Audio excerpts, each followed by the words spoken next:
If you're a fan of Space 1999, I'm guessing if I say the words Dragon's Domain spacecraft, the first one that you'll think of would be the Ultra Probe, which is fair enough, followed by the Dragon ship, which again is fair enough. You know, they're both great designs. But I've always liked this one. This is one of the lesser known ones, and it's one of the ships that features in the Graveyard in Space scene.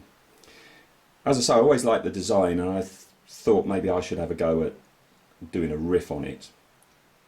And then I found out how big the actual studio model was, and it's like, right, that's not going to happen, because A, I wouldn't be able to afford all the kit parts to replicate it properly, and B, I've got nowhere to put such a whacking great model. But then I thought, I really do like the design. I like the Discovery-like front. I like the very Liberator-like wings at the back. So I thought, okay, I'm going to have a go at making it myself, and as I say, just use some of the design elements, but go my own way with it. And I made this quite a few years ago, so apologies if I'm a bit vague on things used and stuff, but ta-da! That's what I come up with. And apologies, even though this is a much smaller version than the actual one, it is still quite big, and this is going to be tricky to try and get, you know, to move it around the camera. So there she is. Hang on a second. Right. Let's bring him up to show. Okay, so first of all, the main core of the building, the long pipe. As most folk do, I just went to B&Q. I couldn't be bothered with the expensive EMA. Went to B&Q, got some plumbing pipe, which of course, some of you will most probably know, you can't stick anything to. So first things first, do what Martin Bow always does. Have the tube, wrap it with plasticard. Okay, just lengths of plasticard every so often, and then I can stick the kit parts to it. So the main section is B&Q plumbing. If we go to the head, the actual head itself is my daughter's crappy cheapo plastic microphone thing that she got from a boot sale. She got it from a boot sale in the morning. By the afternoon we was heartily sick of it, so it mysteriously disappeared and then reappeared a few months later as part of this design. Okay, I really like it. I really like all this ribbing detail. I didn't very much have to do a lot to it at all. These are cable ties. I always like using cable ties for rib detail. They stick brilliantly with super glue almost straight away. Let's have a look. What else have I got? Various little kit bits, little panel lines. Got some prongs on the end. As I say, I made this years and years and years ago, so I've got absolutely no idea what they were from.